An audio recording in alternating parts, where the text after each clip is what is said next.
All right, welcome back, everyone. It is Wednesday, so it's time for Pet Talk. Today, we have Aaron Doms with the Roanoke Valley SPCA, and my gosh, we have a stunner today. When I turned the corner and I saw who you brought, I said, "Oh my gosh, I might have to go home with him."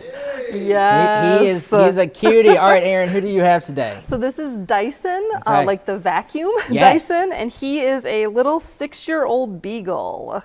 All right, available for adoption. He is. He's available for adoption. All He is about 15 pounds. He loves everybody he meets, and I think he'd do great in a variety of Oh my homes. gosh, y'all, oh my gosh, I might just go home. What do you think, Brent Watts? What do you think? I'll pay for the adoption. He's a sweet boy. All right, and you know he's a perfect example of what we're going to talk about today. We're going to talk about scent walks, which this is a concept I've grown up with hounds, and never really thought of before until now. So, scent walks and the benefit they provide. How is this different from a normal walk?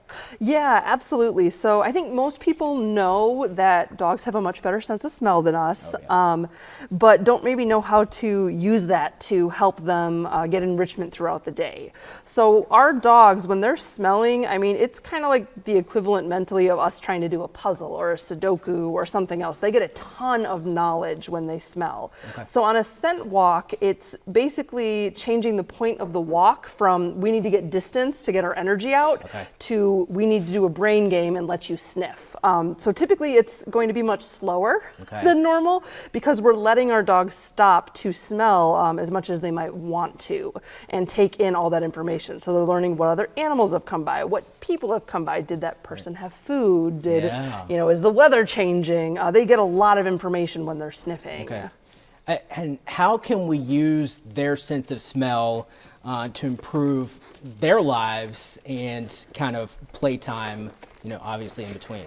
Yeah, absolutely. So a lot of dogs, like Dyson today even did a snuffle mat at the shelter. So we have, it's like a little fabric mat that you hide treats in and then they have to like forage for it. Okay. I'll do that with my dog just in my backyard. So I'll throw treats into the grass and he has to hunt through the grass, sniff, use his nose to find all those snacks. Okay.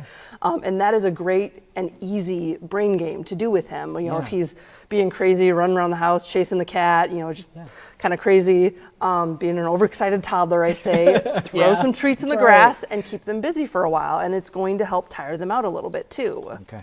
Oh my gosh, he's so cute.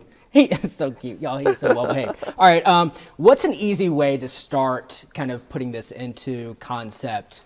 Obviously something when you have enough time to do. It's not the hustle and bustle of trying to get out the door in the morning and it's the go potty real quick and go. I think it's just kind of changing the idea of what we're thinking why we're doing the walk, basically. So being able to say, okay, even if you only have 10 minutes, maybe you're only going to make it to the end of the block instead of getting that quick half mile in that you think your dog might need.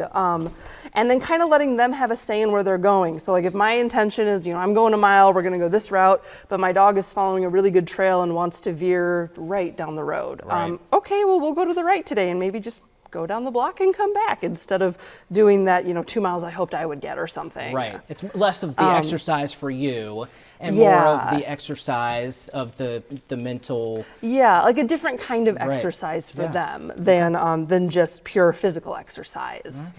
So it's kind of letting them get a say in where they're going and how long it's going to take you to get there. There you go. So sometimes just let the dog decide for you and go from there. Absolutely. Yeah. All right.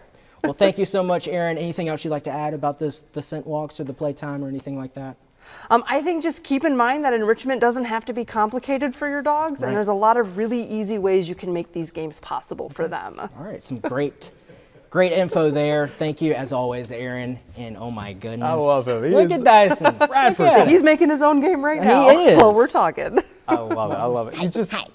He's just the perfect size. He's got a great little attitude. He's still at that kind of like, friendly phase there. I love it. Got a ton of energy for 6 years old too. So. He does. He definitely is a high energy boy. He'd love those scent walks. He could use a scent walk.